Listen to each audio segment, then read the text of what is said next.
oh my God, what were we going to do? So with that, we went and hired a consulting firm. We hired Lisa White Consulting. Lisa White's Consulting. We went through quite an RFP process to pick them, but one of the things that made us select this company was we knew in the end they would push us in the right direction. They would put pressure on us to do some really good things. So without any further ado, I want to introduce Roger Eastman, who has been the team leader for Lisa White's Consulting, and give you just a little bit of background. He was with the City of Flagstaff, a comprehensive planning and code administrator for 10 years, oversaw a zoning code rewrite, and it took over 3 years for that to happen. Some 300 plus public meetings, and won 2 awards from the Arizona Planning Association. He serves on the Arizona Planning Association Board as the Director at Large and Professional Development Officer, and now the Treasurer. He has a great expertise in something that we really needed to look at, and that was trained in form-based codes. He teaches form-based code courses for the Form-Based Code Institute, and he's Vice Chairman of the Form-Based Steering Committee and Program for Smart Growth, and a Sedona resident for some 32 years. Assisting him tonight is Carl Eberhard. Carl is a Flagstaff resident, a former city architect, historic preservation officer with the City of Flagstaff for 13 years. He has extensive statewide experience with historic preservation. He is an architect, and he is a Flagstaff resident for 14 years, and he will talk to you a little bit about his role in this process. So with that, I will turn it over to Roger, and he will walk you through this first of our public presentations. So thank you all for coming. Very much appreciated. Thank you, Gary, and thank you for being here. It's a beautiful evening in Kingman, sun setting, the beers are cool in the chiller, but you're here with us, so I really appreciate that. So what we're doing tonight is introducing ourselves, introducing the project, introducing our progress thus far, and talking about the next steps based on this thing that we've got up here called the Audit and Recommendations Report. So I'll go into that in a little more detail. We're not here, though, to spend an hour and a half talking. I really would love to hear from you as well. So we've created some opportunities throughout the presentation for us to stop and listen. So really do encourage you to ask questions if we haven't been clear about what we're talking about. We really want to just have some kind of dialogue. Because the bottom line here is we're code geeks. I love zoning codes, and I love the technical aspects of zoning codes, but we want to keep this whole conversation at a higher level to really think about the issues that you have in Kingman, the issues you have with your code, and how we can fix them so that ultimately the City Council here will be able to adopt your code, and it'll be a code that the residents of Kingman really embrace. So why are we here? Gary covered a little bit of this earlier. We responded to an RFP, were interviewed, had the pleasure of meeting the planning team, and after a fairly extensive selection process, Lisa Weiss Consulting, the firm with whom I work, was under contract in June, and we've started working with a kickoff call back in July. It doesn't seem that long ago, but Lisa Weiss Consulting is a firm founded by my boss, Lisa Weiss. She and I met in 2006. And our firm works in 2 real realms, planning and economics. She has a master's degree in accounting and is an economics guru. And we find that this intersection of planning work, whether it's master planning or coding work or form-based coding, and economics really interact well together. Our team, as you can see on the right there, is small but mighty. Many of us have bachelor's degrees, master's degrees. We're planners, we're economists, we're graphic designers. Some of the team are architects. It's a really multidisciplinary team of about 15 staff, including the admin staff. Today, we've worked in over 100 cities doing master planning work, but mostly economics and zoning code work. We've completed over 60 zoning code updates. Lisa was actually hired by me when I was with the city of Flagstaff with another firm to do the Flagstaff zoning code project. We're actually now working internationally too. In a week I'll be in Riyadh, Saudi Arabia, where we're helping the city of Riyadh write a form-based code strategy for that city. If you've got time afterwards, we can talk about that. It's just a crazy project. And we like to walk the talk. Just last week, I was at the Arizona Planning Association moderating a session. Lisa and the team were at the California Planning Association conference just for the past few days, leading sessions and really engaging in presenting as much as we can, writing about the work. The article on the top right there, Going Hybrid, was about the process for getting the Flagstaff zoning code written. We do a lot of work with sign codes as well, so we try to stay current with new ideas. I'm going to ask Carl if he would just introduce himself quickly.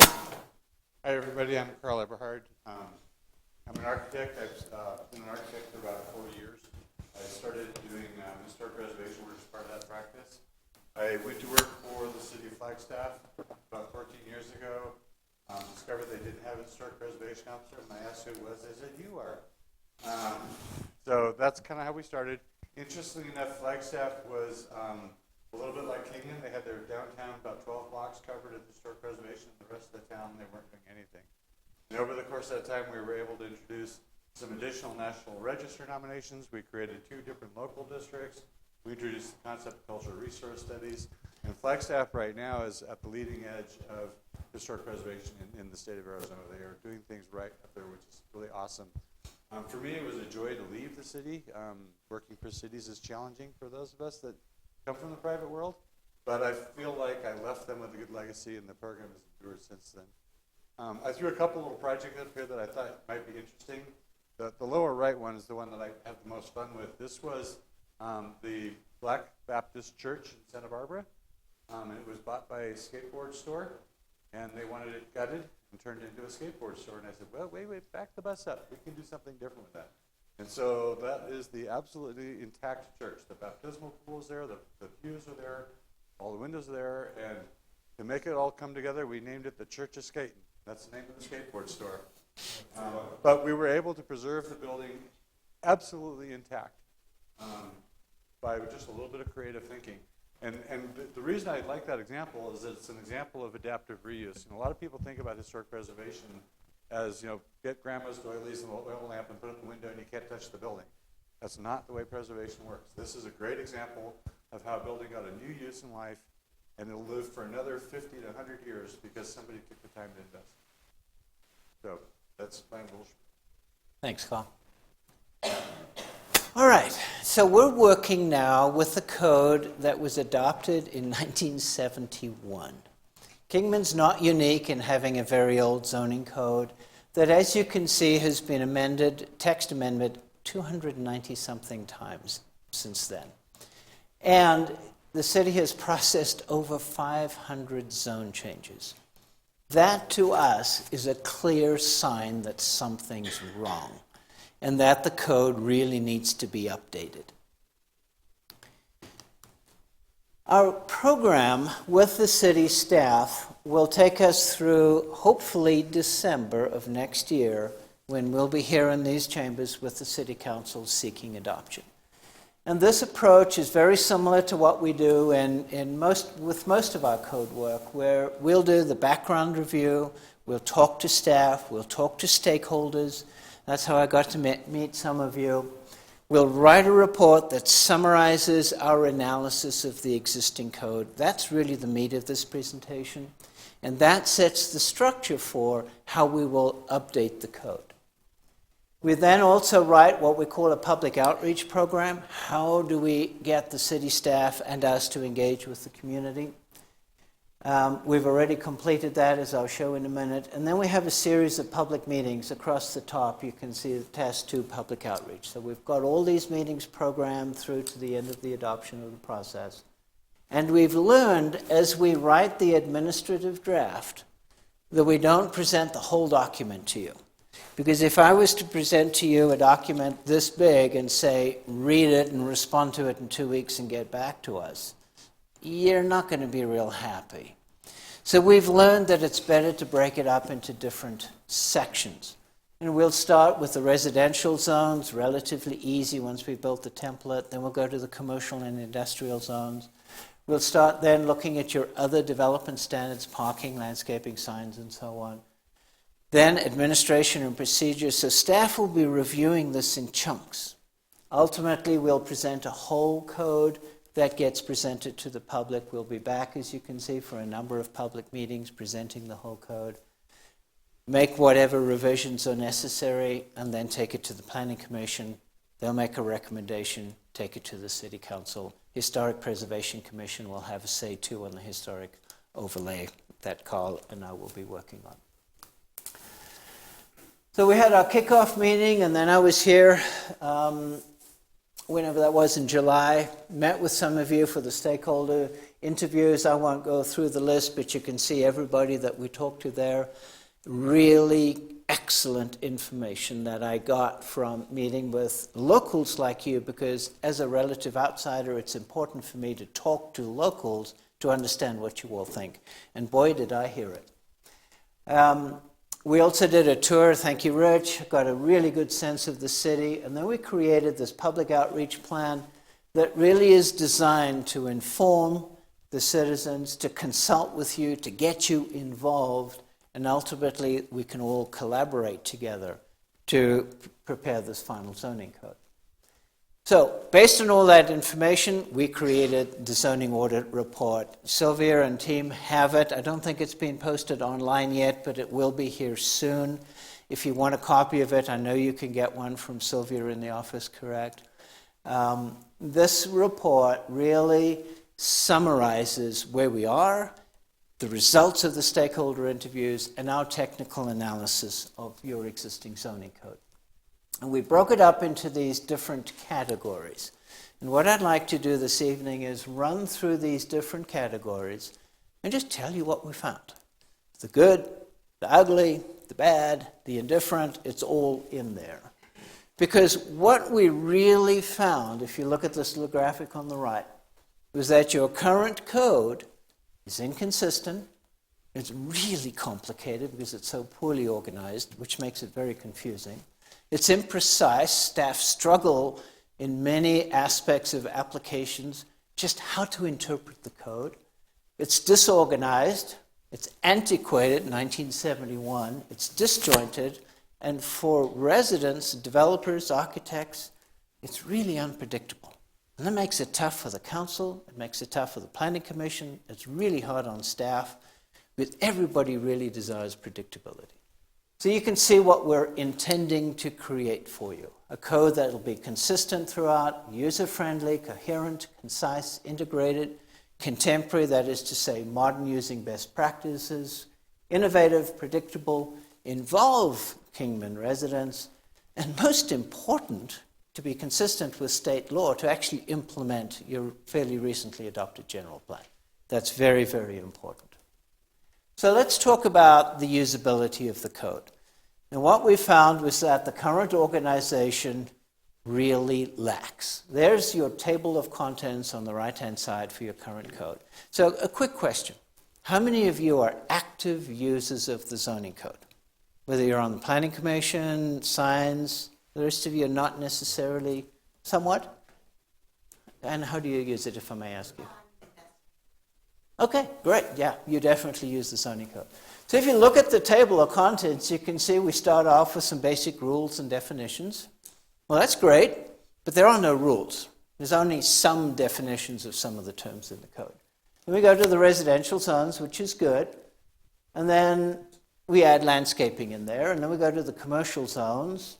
And then the light industrial, heavy industrial zones, a number of special districts, hillside developments, parking, reserved, home occupation regulations, the sign code. Now we've got some administration stuff. And it's all, then we've got lighting, historic overlay, which should really have been up there. Everything's jumbled. You can really see how it was just patched together over time. The other thing about the code is the illustrations that it does have are just old and out of date now. They lack a lot of skilled presentation, with all due respect to whoever drew them. And there's a complete lack of tables. So it's really text heavy and hard to use. So what we'll intend to do is develop a new format and organization. I was actually spending time with city staff today talking about options for how to organize the code, what style of font to prepare and present the code, and what word spacing to use, and all the rest of those details. What I heard consistently was the need to simplify, so that any person can open the document, read it, understand it, and apply it. Really important. Definitions need to be clear. Rules of measurement need to be clear. What do you do with a fraction? If you calculate your parking at 7.25 parking spaces, how many do you really need to provide? 7 or 8? How does time work? Are we going to work with calendar days or working days when you talk about permit processing? So very simple examples of some of the clarity that we need. We'll use modern terms and constructions. The 1971 code is full of very old legal language that's just antiquated today. So we'll simplify that. We'll use tables and cross-references as much as possible to eliminate some of the duplication that we have in the code. And we'll incorporate graphics to clarify the text with simple graphics. The zoning districts, so the code is single-family, multifamily, commercial, residential, industrial zones, and so on. Your base zoning districts mapped on a zoning map, and then you have a number of overlay districts too. Most of those are probably okay, but I've learned from staff that there's a cluster of zones, the manufactured housing, the factory-built housing zone, that's never been applied. So why is it in the code? We could probably take it out. There's other zones where we maybe found opportunities to consolidate and simplify. And some of the overlays, maybe they go away and become a base zone. So instead of a zone and then an overlay on top of it, you just create one set of standards that applies rather than two. And then one of our tasks is the new historic overlay district. Carl's going to speak to it, but your existing historic overlay is really here. But as Carl will explain in a minute, you've got lots of very cool historic buildings and properties outside of that district, Carl. Yeah, as Roger said, it's interesting to see the existing overlays, just those 3 blocks, or half blocks really, and then the powerhouse. But yet, when you look at Beale Street and I forget the next street back, but your downtown has a lot more resources than just those 3 blocks.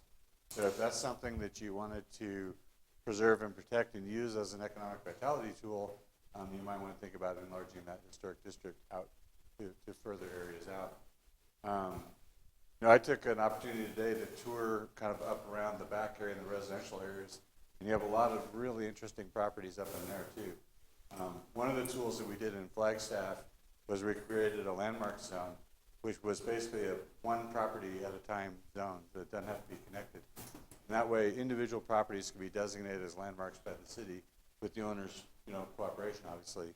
But it was a nice way to kind of bridge the gap between creating a full district, but also being able to recognize individual buildings as important buildings to the community. So those are some of the tools that we may want to be looking at. Roger and I also took a tour through the south side there. That's another area where there's some individual properties that are really quite interesting. A lot of that's a little bit run down, but there's also some really interesting older buildings in that neighborhood as well. Yeah. Thanks, Carl. All right. Now we come to the use regulations. So any zoning code will have a list of uses that are allowed in each zone. So your single-family zone will allow mostly residential uses, whereas a commercial zone will start listing all your different types of commercial uses. The Kingman Code, as it exists today, is classic old-school zoning code. It's a list of uses. At least it's in alphabetical order. Not all of the old ones are in alphabetical order. But there are uses in that list that just don't exist anymore. When did any of you last go to a DVD store? And we just don't have them anymore. And there's lots of very specific uses listed there. Bookstore, shoe store, haberdashery store. Why don't we just consolidate that into general retail? Keep it simple rather than listing a whole bunch of uses which in 5-10 years from now may no longer be valid anymore the way our world is changing. So that's one of the key things. And then we've got policy standards and review procedures in your definition. So we need to separate defined terms over here and review procedures somewhere else. You don't want to combine them. Now we really need to update standards for specific uses. So if we allow a home occupation, to allow an architect, for example, to work out of his or her home, you need good standards for that, or a bed and breakfast, or vacation rentals, or whatever. And then we found that you've got this really outdated approach with these lists of uses. And if you look at the commercial uses, for example, the C1 zone has a list. And then the C2 zone says, here's another list, but also go back to C1. And then you've got the C3 zone that says, here's a new list, but go back to C2 and to C1. So you're going to 3 different places in the code to see what use might or might not be allowed. The approach to shifting that is to think about a use classification system that I summarized in the top right there, where you can start creating broad categories of uses and then in the definition provide examples. So general retail, general services, banks and financial institutions, there's a whole long list of different types that would fit within that. And then we need to reflect contemporary land uses. Microbreweries are becoming really, really popular. You've got a couple of good ones here in town, but they don't fit into your current zoning code neatly. Think about community gardens. Think about market stalls and all sorts of uses that are very contemporary in our modern lives. You need to find a way to allow them in the appropriate place. And then what becomes really important is instead of these long lists and then a separate place where you start talking about how you permit a particular use, combine it into one table. Now this table actually comes from the Flagstaff zoning code, but it's very typical of work that we do, where you would have, in this instance, I think we're talking about industrial zones. So here's your service use category or your retail trade use category. Here are your different zones within the industrial group or the commercial group, and then you say whether it's a conditional use permit or permitted or not permitted. So you can very quickly see if I want to do a heavy retail service, a defined term, I can see very quickly that the only zone I can do it is the light industrial open zone in this particular code. That way you can see very quickly which zones that use may or may not be allowed. And then you may land up with some endnotes that provide additional clarification. When we come to development standards, a lot of the current standards are actually reasonably good. But there are a number of issues that we need to address as well. And I won't go through this in any detail, but we've looked at the landscape standards, and there's some room for improvement there. Likewise, parking. Signs is a big deal. I'll address signs here in a minute because of our Supreme Court decision. Your outdoor lighting standards are reasonable, but again, could be simplified and improved. And again, you can see some examples of the graphics that we've created to really help illustrate concepts. Here are some of our recommendations. We heard through the stakeholder interviews that your design standards are lacking.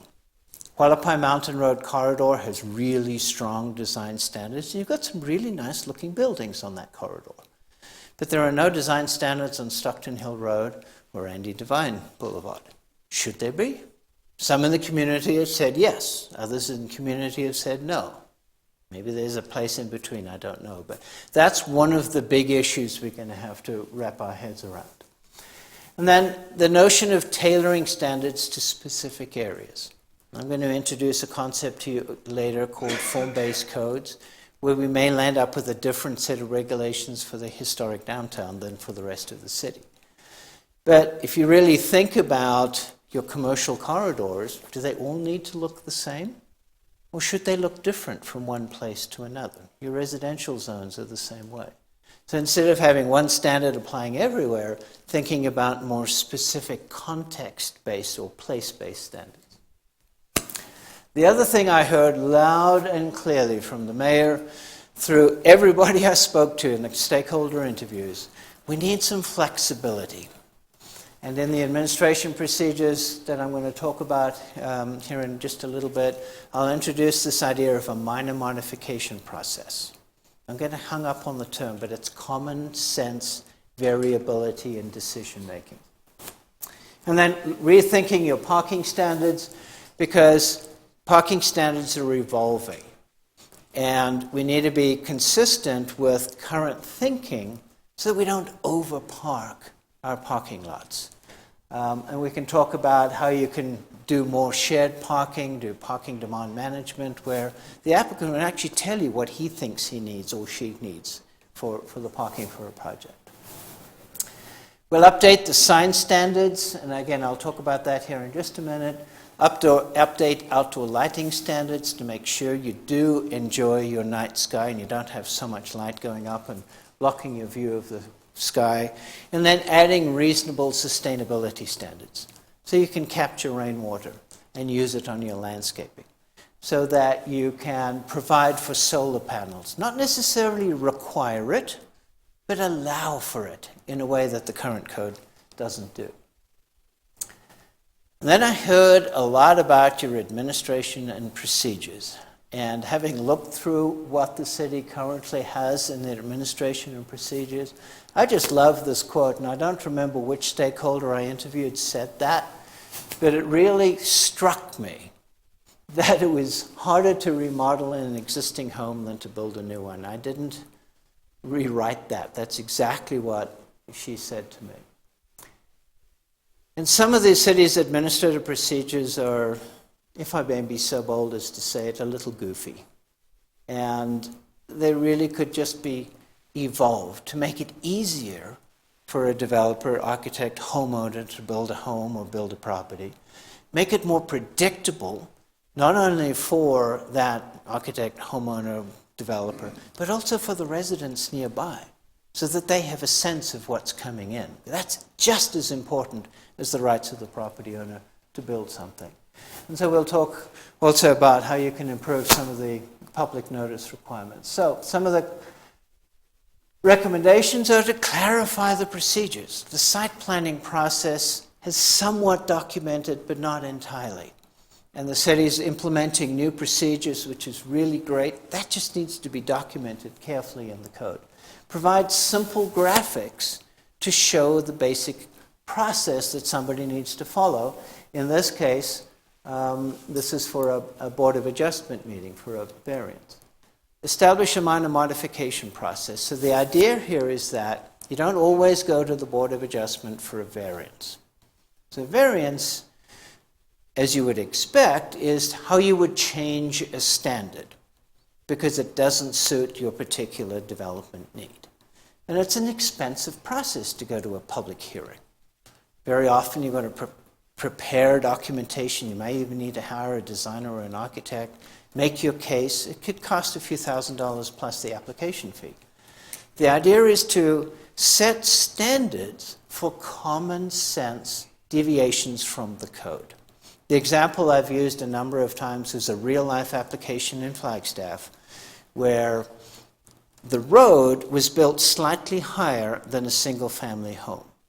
And the owners of that home wanted to build a fence around their backyard so that their children could play relatively safely and have some privacy. But because the city only allowed a 6-foot fence and the road was raised up relative to the fence and the property, anybody could look over into that yard. So the common sense solution was to increase the height of the fence 18 inches or whatever it was. Well, in order to do that, the applicants had to go through this whole Board of Adjustment process. It took 2-3 months. They got what they wanted. But that's that common sense thing where it's not going to hurt anybody to have a slightly higher fence. and it just makes sense. Similarly, if there's a need for adjustment of a front setback because the building is not parallel to the lot line, and so only maybe a corner of the building will project into the setback. Those kinds of common sense things we do with the minor modification. I talked about the site plan review process, clarifying it. Expanding the requirements for a zone change. This came through clearly from some of the stakeholders.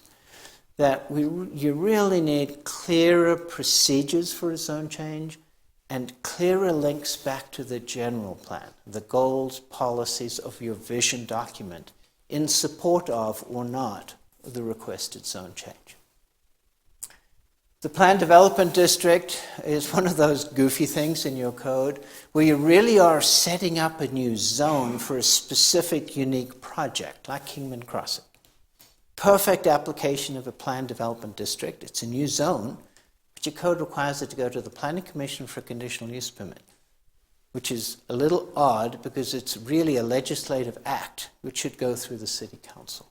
So that's one of the examples of things that we'll clear up. And then opportunities for public notice. How many of you have mobile phones? Pretty much every one of us. How many of us have smartphones? So what many cities are doing today is using these things called a QR code. So you could take your phone, snap a picture of the QR code that you see in the newspaper advertising Planning Zoning Commission zone change hearing for X parcel.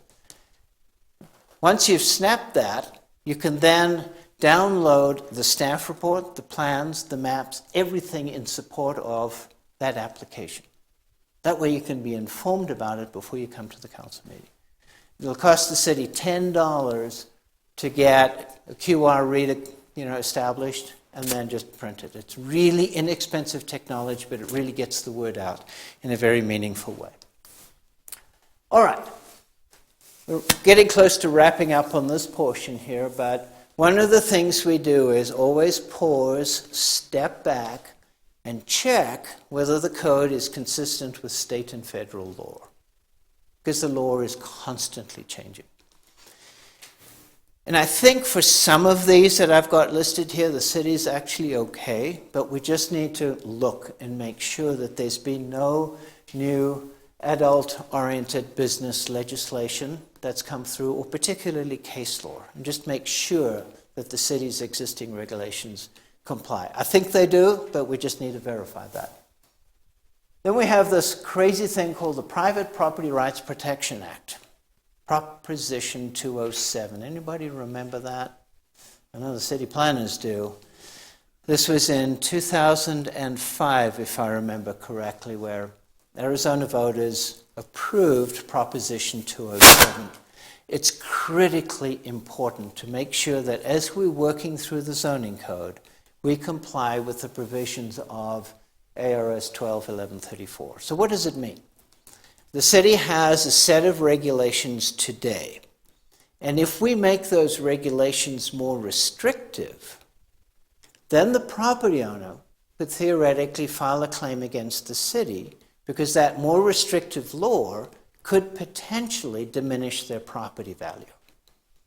Now, it goes far deeper than that, but the premise would be if, for example, Kingman today has a height limit of 35 feet for a single-family home. And for whatever reason, the city chose to drop that height to 25 feet. Maybe it was to protect views of the mountains. Legitimate government purpose, which is fine. But now that homeowner can no longer add 10 feet onto their home. That homeowner could file a claim to the city for diminution of value. So we, as we're writing the code, need to make sure that no standard that we write is more restrictive than what's in the current code. We could make it less restrictive, no problem. And the council and the city attorney will ultimately have to decide if they want to make a more restrictive regulation. And in that case, the property owner can file a claim, and the city can grant a waiver. And so that property owner then would be subject to the existing code, not the new standards. Okay? So we will be very, very careful. What we tend to do is write huge Excel spreadsheets of all the current standards and then check them against new standards to make sure that we haven't made anything more restrictive. We did this for the Flagstaff zoning code because we knew we had to. And we only missed one thing, which we eventually had to go back and correct. But we were very, very careful to make sure we didn't make anything more restrictive. One of the things I've heard about as an issue is that on corner lots, the side setback standard is too big at 30 feet in the R140 zone. So one of the considerations would be making it somewhat less than that. That's actually giving the property owner more buildable area, not less. So that's not a Proposition 207 concern. So something we'll be thinking about. And then you might remember a few years ago, Senate Bill 1598. Probably not. Why would you? But this was the Local Government Bill of Rights. It said that the city needs to publicly publish their review timeframes for every permit. They called it a license, but every permit that they process. So you then, sir, as a resident can say, okay, I'm going to be applying for a building permit. I know the city's going to review that permit in whatever the number is, and it needs to be published. And if the city doesn't review that permit within that time frame, well, then the city has to just automatically approve the permit. So we just need to make sure we comply with that. RLUIPA, I think the city's good with that one. You can't discriminate against religious institutions. Every use has to be considered the same way. The small cell legislation probably doesn't affect the zoning code in the city, but it may affect the public works code, but I put it up there just so we can stay on top of it. Vacation rentals are probably not a big deal here in Flagstaff. In Sedona, where I live, pardon me? Kingman, yep. In Sedona, where I live, 50% of single-family homes now are vacation rentals. It's a massive problem. But the legislature just in their last session put out new rules for vacation rentals. We just need to make sure they're incorporated somewhere, probably not the zoning code, Gary, probably your finance regulations, but they need to be captured. That's why I put it in there.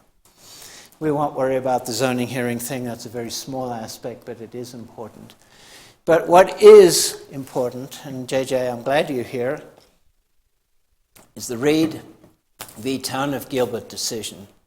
It came down 2016, I didn't put the date up there, that fundamentally changed the way we regulate signs. And it's really important because the Kingman sign code needs updating. And essentially what the Supreme Court said was, you can no longer regulate signs based on the message the sign conveys. What does that mean? Political sign, grand opening sign, real estate sign, special event sign. Those signs are based on the message they convey.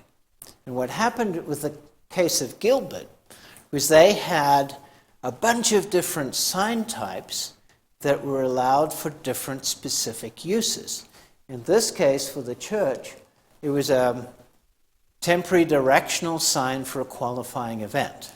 Then they had a real estate sign and a political sign and a grand opening sign, some of which could be bigger or smaller than others, some of which could be displayed for longer or shorter time frames. And it was all under the guise from the city of controlling the aesthetics of the community. And the Supreme Court said, no, that makes no sense. Because you need to regulate your signs based on time, place, and manner regulations. How long may they be up? Where may they be up? And how should the sign look in terms of its design? How big, how high, what materials? That's content neutral as compared to content based. So you see, voting for Waldo, political sign, content based. Freestanding sign, it's just a sign type as compared to a wall-mounted sign or a roof sign. And you can have any message on that, whether it's vote for Waldo or Joe's Tires. That's the big distinction, because if you look in the Kingman sign code, and you look probably at 50% of the nation's sign code, you'll find political, construction, real estate, all the rest of them. So we need to fix that. Okay, we're into the appendices. One of the things that we chose to do was do a detailed evaluation of the general plan's goals and policies and relate them to the zoning code, because ultimately the zoning code needs to implement your general plan. And so we created a fairly long table that showed the basic goal and objectives of the Kingman general plan, and then provided comments relative to the goal by element. So you've got multiple elements in the general plan.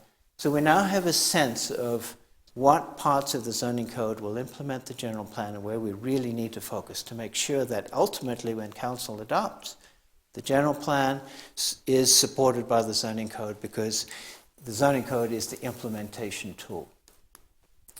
And then finally, we summarized the interviews that we did, and I provided generic comments. There's no way to trace the author of those comments or the sayer of those comments to the comments made. But they're all listed in Appendix B. The key thing that came out over and over again, especially when I said at the end of each interview, what's the big win-win out of this process? That first bullet. Improve the clarity, usability, and organization of the code. That was consistent from everybody. There were some different disagreements as elsewhere, but that was the key thing. All right. I'm going to take a break and just answer questions on what I've talked about. So anything you want to talk about, Carl and I are here, and really would love to hear from you. Oh, come on. Somebody's got a question. Yes, ma'am. What did you find to be, did you find any weaknesses in the general plan, or how that's going to work meshing with the new zoning laws? Any kind of conflicts come to mind as far as, because I don't know, I wasn't involved in the preparation of that. Okay. Honestly, we didn't really look at the general plan from that perspective. Our scope of work is to focus on the zoning code. I thought it was actually a fairly solid document. It was adopted when, Gary? Fairly recently, right? 2014, so 5 years ago. I suppose there's probably a goal or two that I might have rewritten slightly differently, being a little more specific. But overall, it really sets the tone for the city. And it's a solid document, and it gives the economic development director and the planning director a really good idea of what he needs to do with the policy decisions coming from council on how to move it. So I think the general plan's solid for you. What's weak is the zoning code as a tool to implement it. Because this general plan, for example, let's see if I can go back here. Encourage compatible mix of land uses, allowing accessibility goods and services without extensive travel. The current zoning code doesn't do that very well. Mixing land uses, so putting apartments above commercial, or apartments above offices, or offices above commercial, or residential behind commercial. It's really difficult under your current code. That is one simple example of where we could, with the new code, make that easier for a developer who wants to do it. And remember that it's not that the city will be requiring it. It's providing tools for a developer to make a choice and say, yeah, I want to do mixed use in this particular corner because it makes sense. And then have the tool to do it. Somebody else had a hand up. The stakeholder meetings.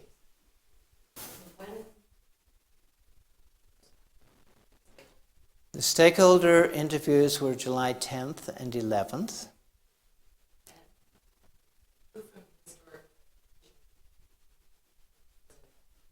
Can you help me? Who was from the historic preservation? We had a number of members. I've got the names in my computer and yeah. Okay.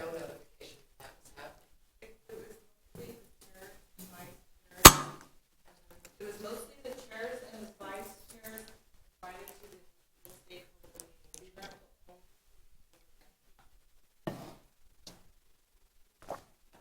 Okay, so it was the chairs and vice chairs. Okay.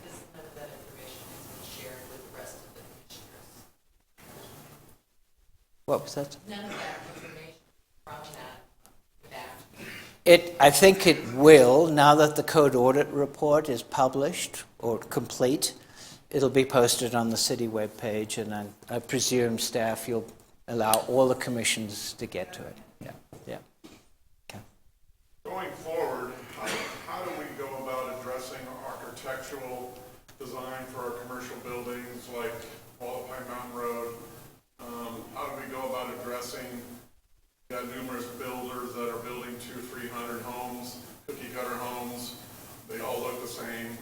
How do we go about addressing, a good example I bring up, Queen Creek, our commercial buildings on Stockton Hill, we have no rhyme or reason. It's a hodgepodge, and the biggest eyesore is our newest storage unit down there off of Gordon. Stands out like a sore thumb. It's just no rhyme or reason. It's just like, go ahead, put it up.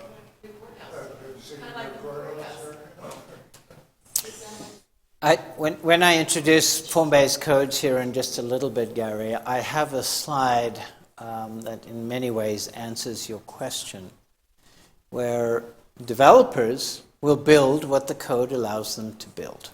It's not that developers or architects or builders are doing anything wrong, they're just building to the standards. And if the standards don't support what the community wants, well, here we are with the opportunity of changing the standards. And so my job in working with planning staff and any members of the public who provide us with the feedback is to write the rules that the community wants. And we can write architectural design standards for commercial properties. Carl and I have both worked on those. Retail. Pardon me? Commercial retail. Commercial retail. It's not that difficult to write the standards. What is difficult is to know what standard to write. And that's where we really need to hear from you, and staff will be the filter of that. And we were talking this afternoon about metal siding on buildings. Whether it's in a single-family application for that big garage workshop at the back of a single-family home, or a commercial building like the one you were just talking about on North Stockton. Again, we can write the standard. I just need some clarity on what that is. One idea might be, as a starting point, to take your Hualapai Mountain Road design overlay standards and apply them citywide, because from what I saw, for the most part, they actually work pretty well. And I saw some office buildings that are very suburban, which is appropriate given the context, but good landscaping, much better design, and actually looked reasonably good. There were a few exceptions, but at least you're heading in the right direction. So that might be a good starting point. The Bank Street overlay is another one that we could think about applying to other areas of the city. But what it really comes down to is if you have good standards, then you've got to apply them consistently. And that's always difficult. And I think that's one of the weaknesses of the current code, is that there's some good standards and some that are not. And it makes it really hard for the planning staff to apply them when there's this, difficulty of trying to interpret them. So as soon as you have clear standards, then it's easy for you as commissioners, it's easy for staff to actually apply it. And the community then can also understand it if it's easy. So, hope that answers your question. Because what's disappointing is a good example was presented at the conference, is a lot of our retail commercial buildings, if you took Kingman off the picture, our buildings look like buildings in LA, all over. There's nothing that distinguishes us that makes it historic Kingman stand out different from any other city. Okay, so I'm going to make you all think for a minute. I see Rich taking notes, so thank you, Rich, for that. What are the architectural elements that should be in design standards for Kingman? Carl and I were driving and walking around today, and you've got a lot of influences here. So what are those influences that you would like to perpetuate in new design? I went through this in Sedona years ago. It was a fascinating discussion. We may not be able to answer it now, but if we're going to write a design standard, what do we want it to look like? Anybody got some ideas? Maybe specific to like a major scenic route or Well, designated street corridors. yeah, maybe, because maybe Route 66 is different to North Stockton Hill Road, right?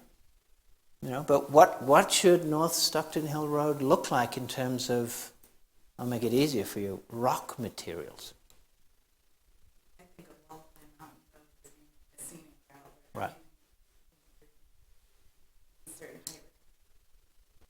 It's very different than Yeah, I think you're on the right track, but now we dig deeper. What colors where? What rock types where? What metal types where? This lady was going to say something, and then you. I was gonna say that Wildfire Mountain already has it. Yes. You have to- Right. Southwest, all of that, and that's why it was that way. Because those are all big buildings. And anything going forward, without, there's no overlay, there's nothing on Stockton. Dollar General got left. Why is it like it is up there in Wallapai Mountain? It qualified. It It's got the pyramid. doesn't blend with really with the rest of Wallapai. But it fit in the overlay. I Okay. actually sold that. And it realtor. fit, or it wouldn't be there. Right, Rich? Okay. Oh, rock types, I'm interested in that, because I've noticed in Kingman that there are a lot of the tough stone, the toothless stone that the courthouse is made of is one type of material that comes in a couple different colors.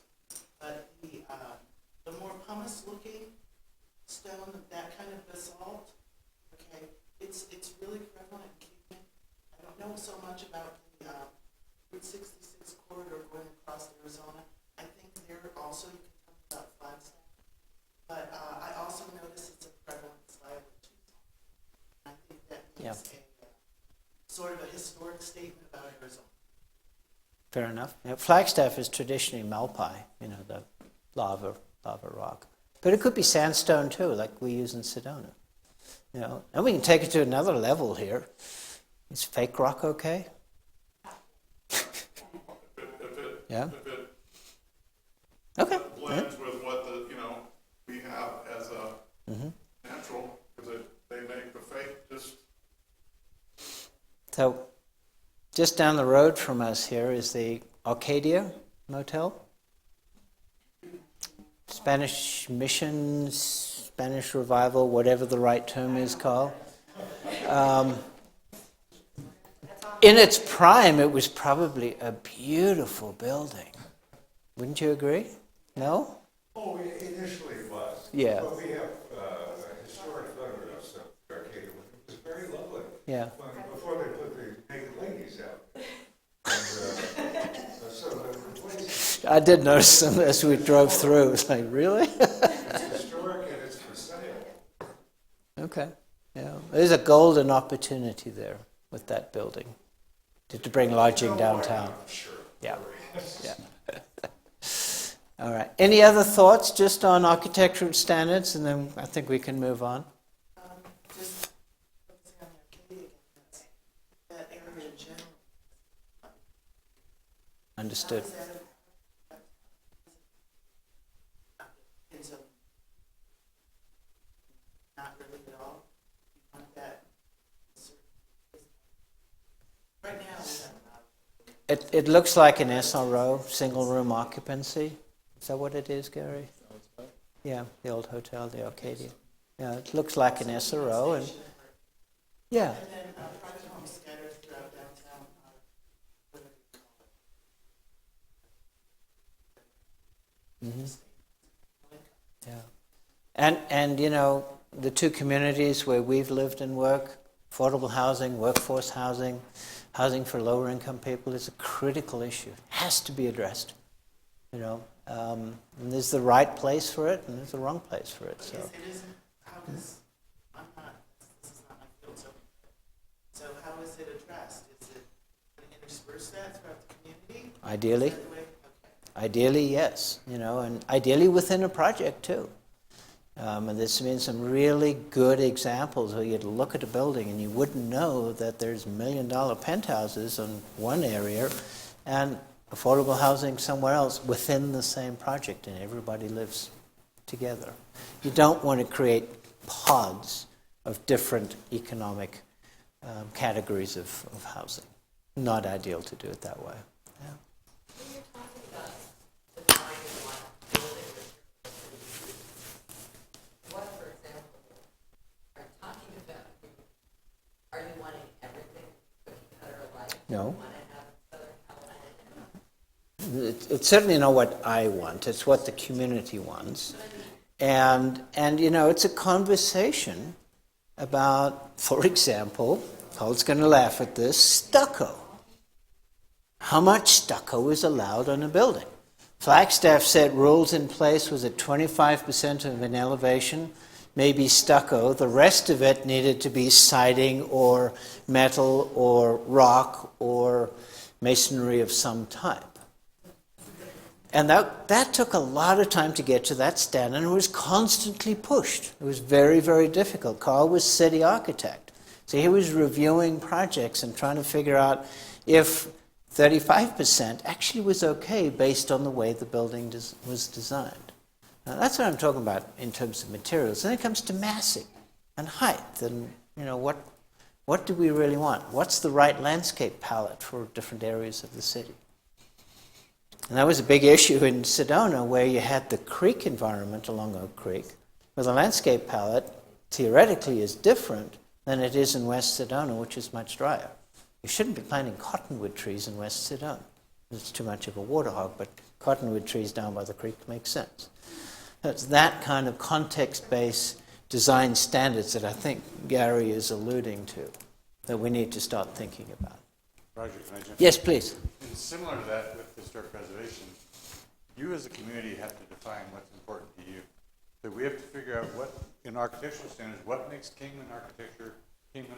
What's important about your architecture that you want to preserve, enhance, and replicate, right? That's what your task is. You have to tell us what it is you want to preserve. And then we can figure out how to write the rules that will do that for you. But historic preservation is going to be the same way. What is it about Kingman that you want to preserve? Do you want to preserve the Route 66 50s car era architecture? Do you want to preserve the older architecture of downtown? Do you want to preserve both? These are the questions that the community needs to the conversation you need to have, and Roger's team will facilitate having that conversation. What about your architecture is special? And that's where you folks, if you came tonight and you start thinking about this, so that when we meet with you later on, you'll be able to say, well, this is the good stuff. Mm-hmm.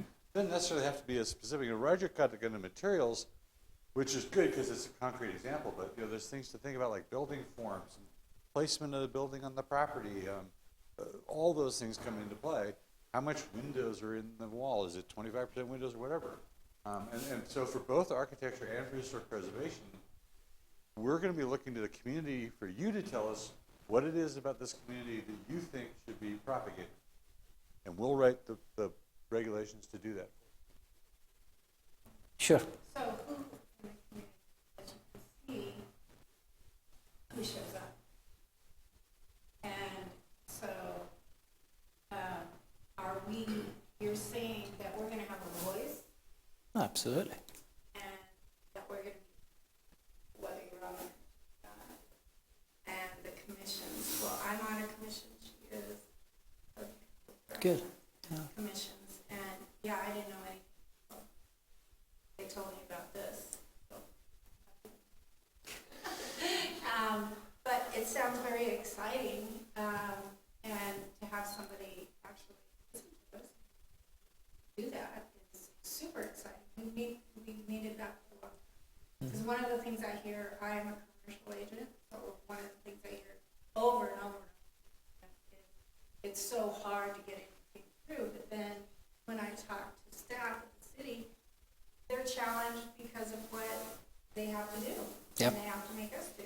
So Yep. their hands are tied. You know, they have to deal with it. Yeah. So this is super exciting to me. I'm so glad that you're here and doing what you're doing, because it can change the whole atmosphere. Yep. So thank you. Yeah, you're welcome. And you know, we'll do our best. You know, staff is really the filter, and we'll get direction from staff, but ultimately, it's 7 council members who'll make the final decision.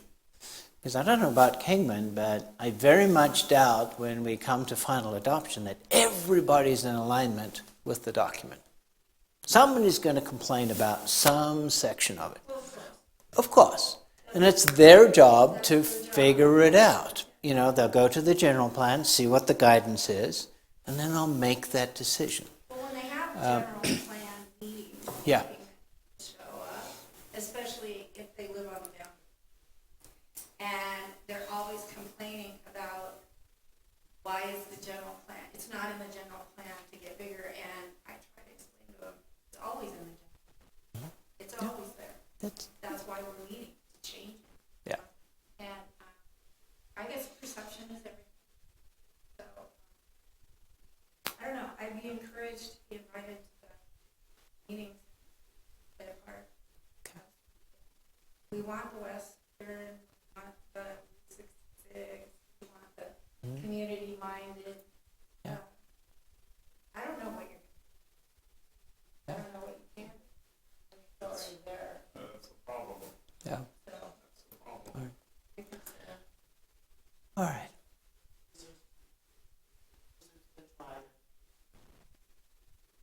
Well, it doesn't mean you give up. Very good. All right, well, It becomes its own, now it becomes its own area, like Barry was saying. I like that idea. Each, you know, it still stays eclectic, but there's a feel of harmony when you go to a certain.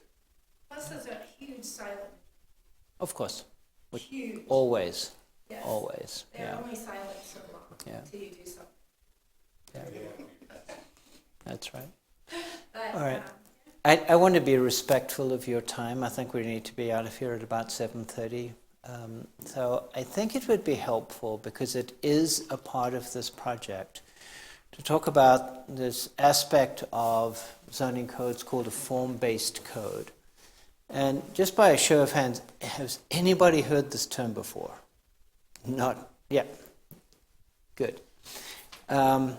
So this is a tool that's being used a lot as a zoning technique today.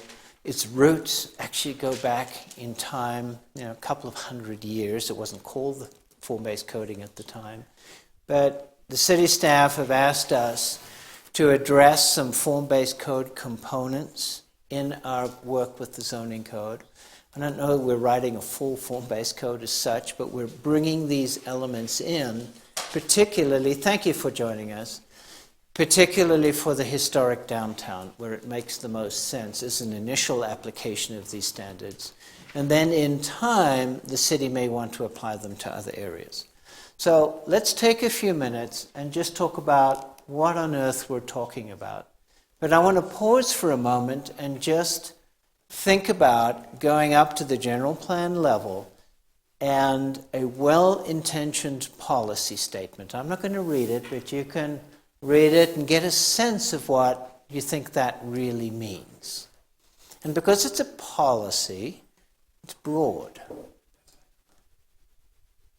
And I don't know what you thought about when you read this, but that's what I thought about when I read this.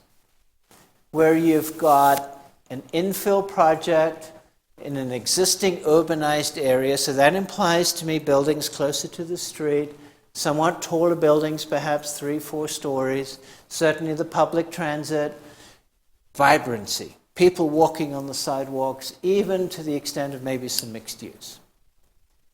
But that's actually what happened. This is a real place that was built based on that policy statement.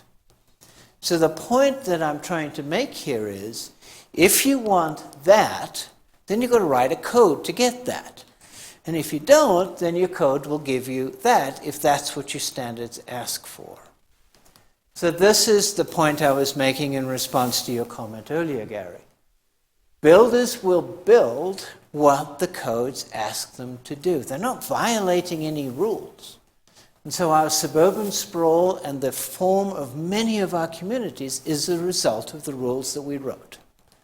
And why did we write those rules? Well, it goes back to the Industrial Revolution, where people were living right next to their factories. And we can go back into the history of zoning across the United States and Europe and South Africa and everywhere else. And we responded to that really horrible living condition by saying we need to start separating uses. It came from the Town of Euclid versus Amber Realty case, 1926, where the Supreme Court legitimized zoning. And by doing so, we said, okay, single-family homes here and industrial uses over here, we're going to keep them apart. And then we'll have commercial and multifamily and all these other things. And before we knew it, our cities were sprawling and just spreading out because we built into our codes tools to separate use and tools to regulate density. And we were really thinking, because this is just after World War II, when we had the GI Bill and we had all this money coming in, and you had Levittown and New York City was growing and all the cities were just expanding, right? Suburban development, we all were driving cars, so we got the cities that we have. And our rule books allowed for that. This is actually northern Las Vegas. And our zoning map for northern Las Vegas here, not very different to Kingman or Flagstaff or Phoenix or LA or anywhere else. We have pods of uses, single family, multifamily, commercial in red, green, wherever green is on this thing, but pods of development and therefore a suburban pattern that looks like this. And I'm not saying this is bad. This is just what our code books allowed to be developed. And we did such a good job of separating our uses that we would even put buffers between single-family homes and our commercial strips shopping centers. And I particularly love this picture because somebody went, hey, I want to be able to walk from my home to the grocery store. Look at this walkway coming into the back of the store to the loading dock. So really not particularly functional. And zoning matters because it's the places we create as a result of zoning. So if we want to maintain our typical suburban shopping centers with the buildings behind and parking areas in front, I mean, that's okay. It's a policy decision that a community will make. But if we want a community that's more like your historic downtown, where buildings are right on the edge of the street, and the parking areas are behind, and there may be 2 or 3 stories with mixed uses within them, and they're much more walkable rather than drivable, well, then we need a different code to get us to that place. And there's a great book, Christopher Leinberger, called The Option of Urbanism, where he talks about drivable suburban places, think North Stockton, Hill Road, walkable urban, think downtown Flagstaff, the potential of downtown Kingman. So ultimately, we need to think about how to create tools for the places we want to create, because commercial is red, and it could be either one of those types of ultimate development. So different places need different regulations. We hit on that a little earlier. If you really want to do something special with downtown, preserve its historic value, allow for redevelopment and infill in downtown, you need a different set of rules to support the historic downtown of Kingman. So form-based code is a tool that can get you there. And this is the standard definition for a form-based code, because it'll foster predictable, high-quality built environments by regulating land development based on physical form. What does that mean? Well, it's the relationship of buildings to buildings and buildings to the public street. Right? How tall? Where are they placed relative to the edge of the street? How many windows? Where are the doors and the entrances? The form of the building is really important. And it's that that guides the code rather than separation of use. Okay? So we're thinking about the relationship of the building to the street and the building to the building. Use is important in there, but it's not the primary driver of the code. And it also thinks about the street, and that's really important. So it's place-based. And a form-based code for Flagstaff will be different to one for Ventura in California, be different to the one in Kingman or the one in Tucson or anywhere else. They're focused on the local character. So to break it down graphically, a conventional zoning code is all about use and density. Single family, multifamily, commercial, right? Got to have the staff to manage and enforce the code. Form is this little thing that happens off to the side. Form-based code flips that all around, where you're thinking about form first. Those buildings, how they designed, where they placed, etc. Use is important, but it's secondary. Is that me? All right. So the form-based code regulates public and private space.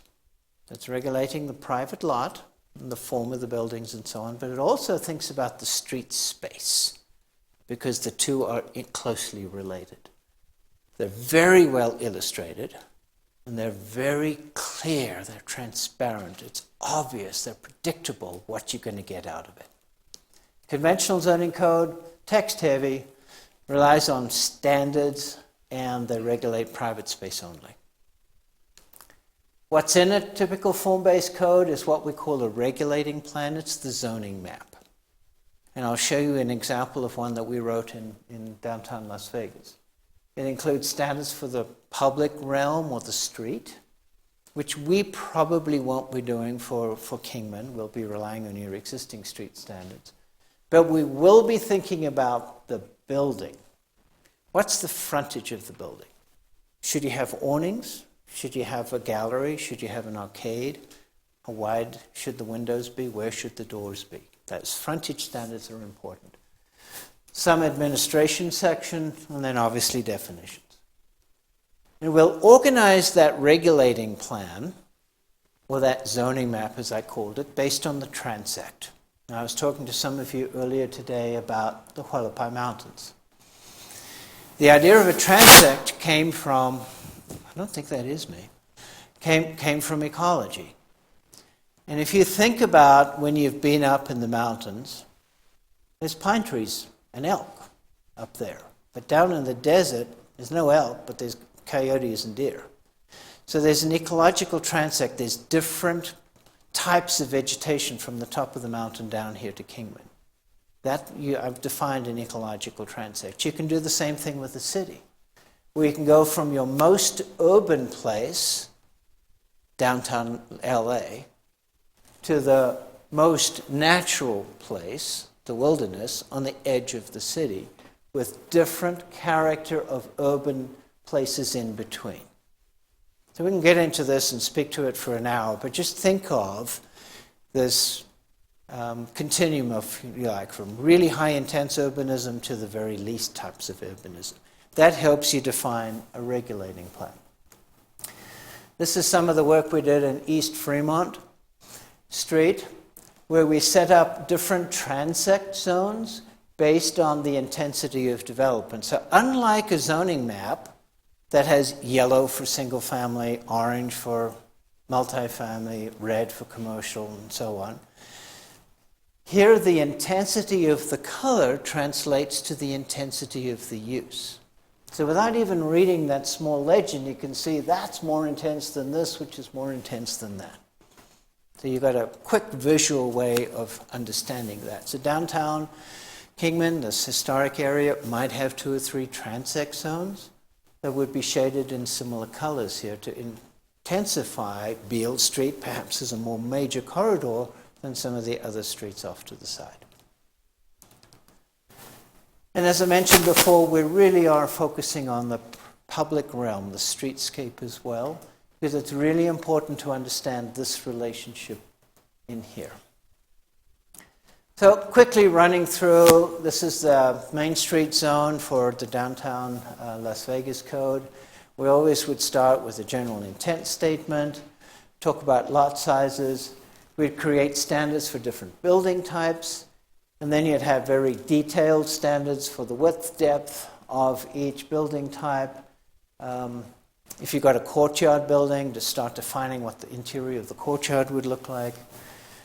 You'd provide standards for the frontages, and I selected this page because I thought it was appropriate for Kingman. You need shade in your downtown. And so the gallery frontage, like you have on the Elks Lodge just across the street here, the perfect frontage for more application in Kingman, and there's many other types as well.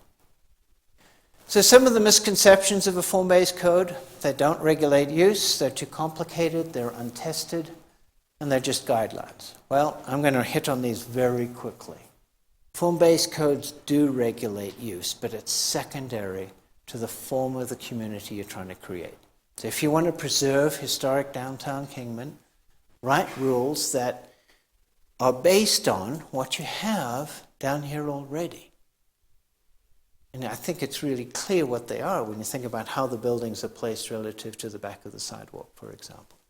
And then you can decide what undesirable uses you want to prohibit.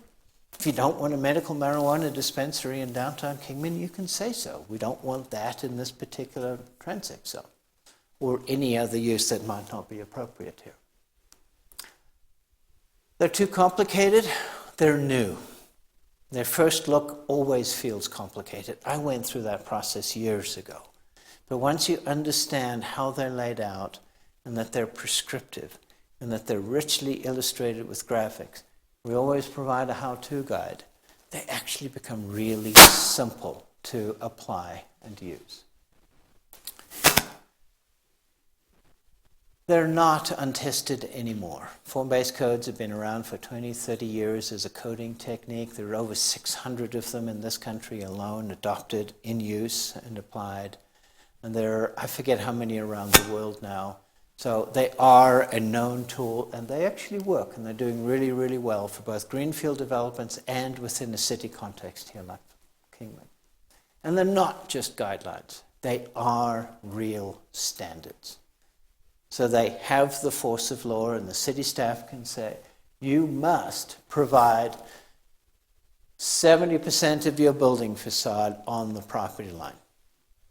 So that means only 30% of the front of the property line can be something other than a building, whether it's a plaza or a little park or an entrance into the parking area behind.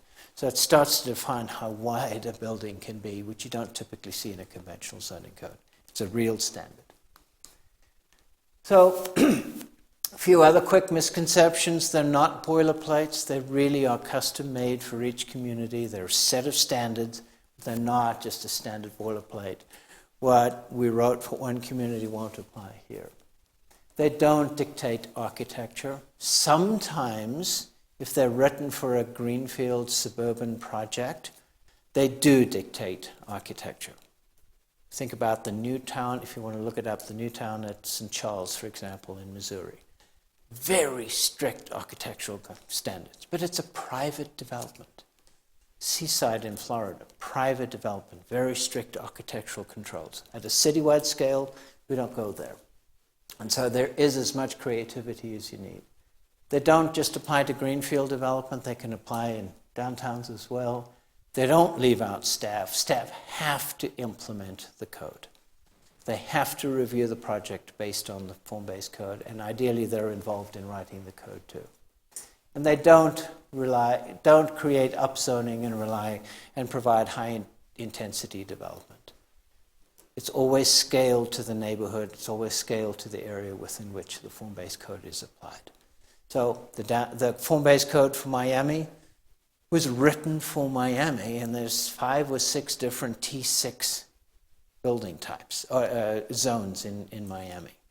Because it's really intense, and you've got a 200-foot building type that applies in certain of those areas. So yes, very intense, but think about what Miami is compared to where we are. So it doesn't always create high-intensity development.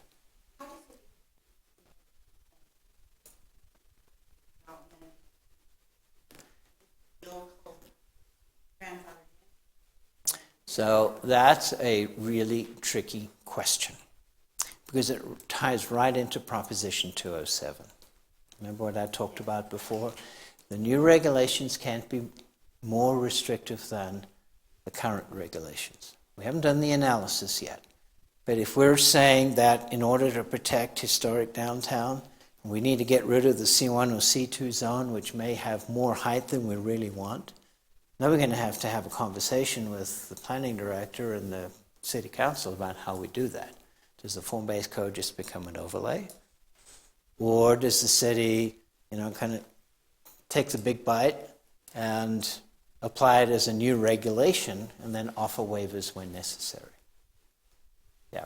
Flagstaff took the choice of making it an overlay, like the city of Mesa did. And that was the right decision at the time, given the uncertainty of what Proposition 207 meant. I think if we were to come back today, we might just be a little more creative and try and apply it. But we can talk about that at length. Yeah. All right. Benefits. I'm not going to run through these. I think I've touched on them in this conversation so far, but a form-based code for your downtown certainly could be a very useful tool for helping protect the downtown. It's an economic development tool too.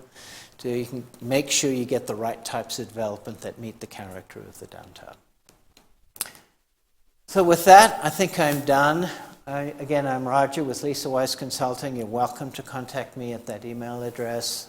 Contact Sylvia too. She'll obviously be in touch with me as well. It's been an absolute pleasure spending the evening with you. We're here for as long as you have time to talk. Any questions? Carl and I are here for a while. We're happy to answer any questions. I know I presented a lot of information this evening. Reach out if you want to follow up. JJ? I just want to say, I certainly want to encourage all of you to pass this on to friends and associates and everything. We had invited over 70 some odd people to this, including contractors and everybody, to really have that input. But here we are again with a small group of caring, concerned citizens, and it becomes a challenge. So the more people we get involved, because you saw the timeline, there'll be a lot of meetings taking place.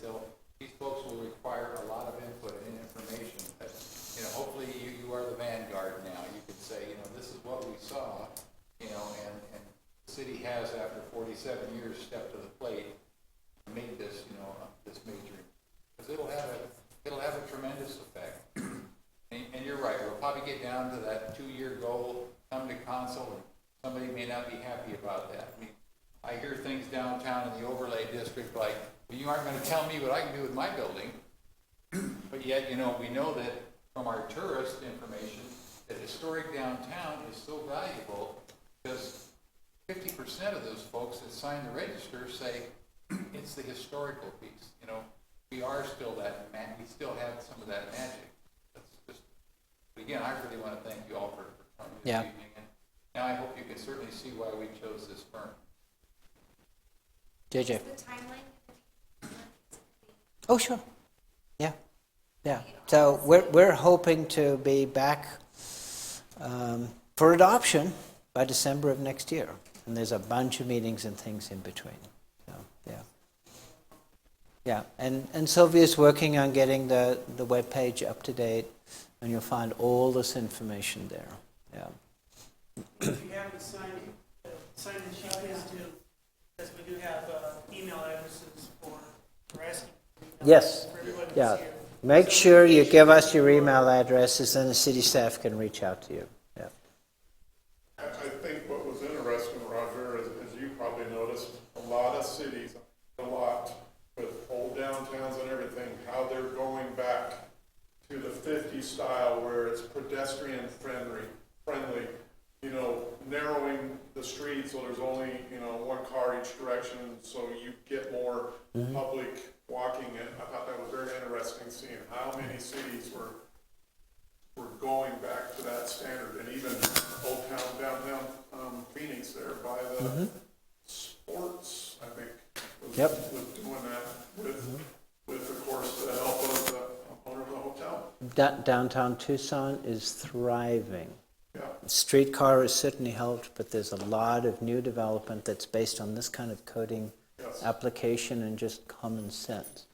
I'll take your question in a minute, but go to the National Association of Realtors, the NAAR. Their On Common Ground magazine focuses on smart development and smart growth. And it's the National Association of Realtors is understanding the value of walkable places and thinking about housing for the next generation. We baby boomers are changing our desires for housing types. And so the National Association of Realtors is really embracing that. Take a look at their On Common Ground magazine. It's a very, very good document to read. Madam. A lot of traveling.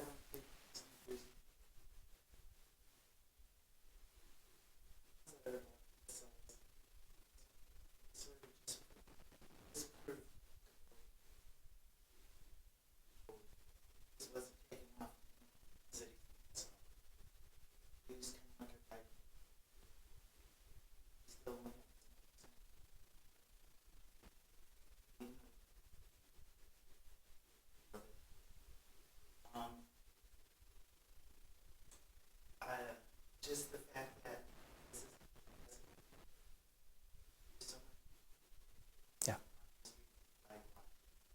That I don't see.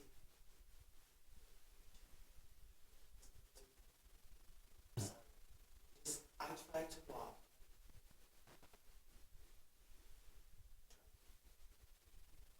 I couldn't walk it. No. I really couldn't walk it. I didn't see it. I saw it.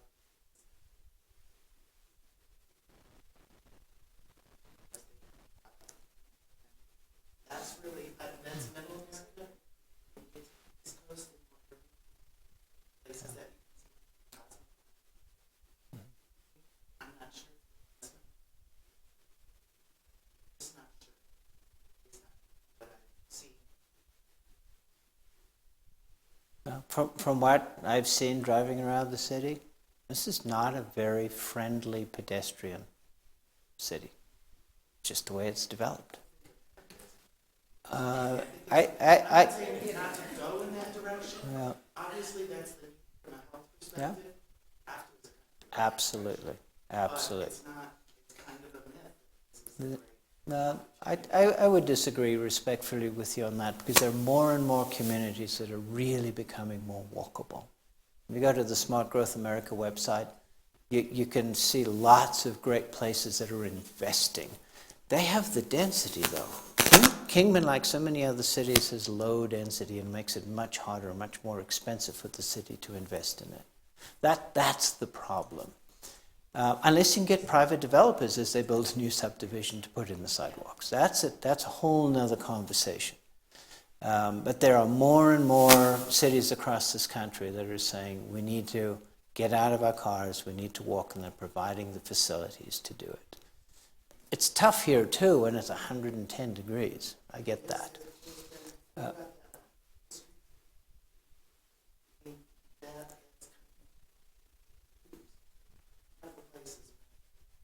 Yeah. Mesa's doing really well. They've got the light rail though. That certainly helps. Yeah. What LA is doing it. Yep. Warner Center out there is doing it. Thank you very much for coming. Yeah. Whereas Warner Center going to do 20-some billion in 5 years or 10 years. Something like that. Yeah. Yeah, and it's all walkable developments and high rises downtown LA. Yeah. What's the term when we get rid of all the poor? Gentrification. That's what they're doing throughout downtown. They've been doing it for the past 10 years. Yeah. They're wiping out all the poor areas, and it's all walkable around Staples. I mean, well, Yep. the one high rise of condos right across from it that's got a couple year delay, Yeah. but that's what they're doing. And it's all Anyway. walkable artistic areas and stuff. But it's all walkable areas within there now that are safe. Yeah, it's all Downtown within has a the lot core. of nonprofits, so you're looking at St. Vincent Falls, part of, I mean, the churches, in our downtown street has so many nonprofits, I would say about a third, are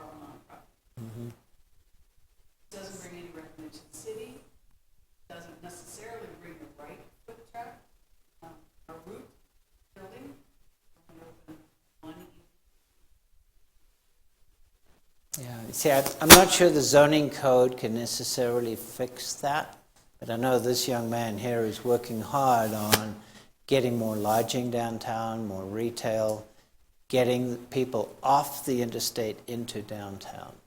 It just fascinated me, you know, living in Sedona and talking to friends, hey, I'm going to Kingman, and they go, why? Why would you go to Kingman unless you're going to the In-N-Out Burger? And I say, no, there's far more to this community than just blasting past on I-40 and then turning right on 93 North. And I've always come here. I used to ride a motorcycle years ago. And I would come from wherever, pull off, and come to downtown because I needed to get off my bike and move around a little bit. Downtown was a better place to do it than any of the fast food stores. So, you know, the code can't tell you how to mix your uses in the downtown. That's not the zoning code's job. But it can provide the tools to getting the right uses that you don't have here. And then through Gary and his team, you can get the economic development going. Then you're also looking at older flats that are undersized for buildings, so on and so forth. 5 by 100. Lots, yeah. And so now, in between, all these places have been knocked down, so no longer can you infill because the space or the land is not large enough for the buildings. Well, you can build on small lots. Maybe your current code doesn't allow for it, but you can certainly build small buildings on small lots. Again, it's just making sure you've got the right standards so you're not requiring too much parking or too much landscaping when you don't need it. So it comes down to being creative. You brought up just a good point. How does the city get something out there when we got Interstate 40 that dissects almost in half, 80,000 plus cars a day traveling through there? How does the city get something out there so that people on the freeway know that there's more to this city than just In-N-Out Burgers, just like you brought up? Yeah, please. Gary, one of the things that we've been working on with the county folks, and it started with Scott Dutton. I got invited, and we took a trip with the ADOT people, and we looked at the signage, and it really was an eye-opener. I think, you know, we just take it for granted that there's all these signs out there. Well, they really don't. They don't say historic Route 66. So we took this drive from east end all the way down. You want to add to We did it all, and then we identified those areas in the signs, and so now there is a negotiation going on. You know, it's still in the works between the county, and are we going to be able to contribute something is to change the signing on the highway, talk about true Route 66, not just have to say business route, you know, that kind of a thing, so that, you know, it would bring them more in here, but it has to do with signing that's going to take place there. But again, you know, certainly what was neat was that somebody from the private sector, you know, and then we all got on board. So now, and the first ADOT had, you know, a really outrageous dollar figure. That's now been cut in half. So now the county is looking at saying, how can we participate, and whether we will participate too, you know, when we get to some solid numbers. But you're right. I think that one thing is we're going to be faced with is, you know, we all think about it, that I-11 corridor, it's going to be coming, you know, in the next 5 to 10 years, it's going to be serious. Now, we're going to have to think about how do we reinvent ourselves, maybe in some ways like Williams did, because that bypass is going to take off on Beale Street at the top, and it'll leave all of that behind, you know, and so at least now they're forced into the downtown area because they got to get onto I-40, but the way that thing is designed, it's a continual drive, and you sweep right up there, and the same thing on 40, you just go right on by, you know, whether you're taking off towards Vegas or whatever. So, you know, those are things we're going to have to think about. We've already thought about maybe some new monuments. What are else things that we can start to do? But we're going to have to start thinking a lot further ahead, because I will tell you, it's been interesting for us in planning and zoning. Over the last year, we've had 4 or 5 not major, but we've had developers from Las Vegas who already are looking at that I-11 corridor. Mm-hmm. I mean, they already are in this land that's been sold Not on that surprised. basis. So, Not surprised. you know, you're right. It's you know, you think about today, but there's some challenges. But yeah, something is beginning to happen. Yeah.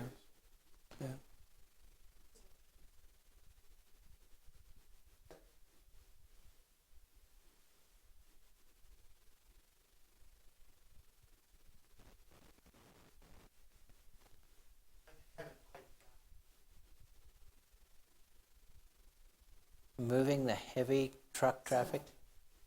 You're talking about Andy Devine? Yeah. The state, ADOT does not want Andy Devine to be used as an off-ramp to go to the airport. They've always wanted Rattlesnake Wash. Yeah.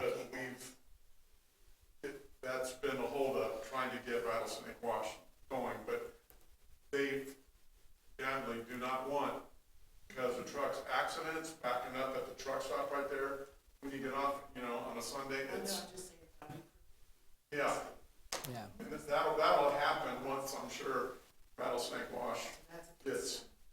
Well, the other pressure that's gonna come though is we're probably a year away now from opening up the additional 1,800 acres at the airport. Okay, we're that close with the FAA, we're a year into the process, they told us it would take about 2. That property opens up, a lot of the industries already are saying, we want that second access. Right. Because if anything happens at that train trestle, anything could go wrong, a derailment or whatever, we're screwed. And it almost happened during the snowstorm. Some people, they started, skidding around and the backup. And that traffic out there, we've already had all the traffic studies done. It's continual around the clock, 7 days a week, 24/7, just boom, boom, boom. So that's gonna become even more important. So, if I was a guy that had a truck stop, man, the first thing I'd jump on is Rattlesnake or some of those places. I'd get the heck off of Andy Devine because it would, the space is there. The ability to take that truck traffic, not just, well, we've all experienced it over there on Andy Devine. My gosh, trying to get into Pilot, just trying to get out of Pilot.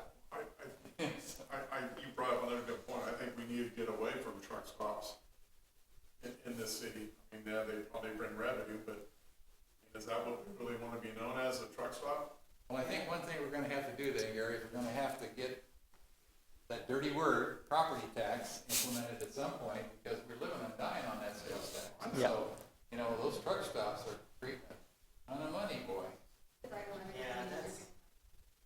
Yeah, I mean, it's, Yeah. but if take they're on on the it. outskirts on the two new interchange.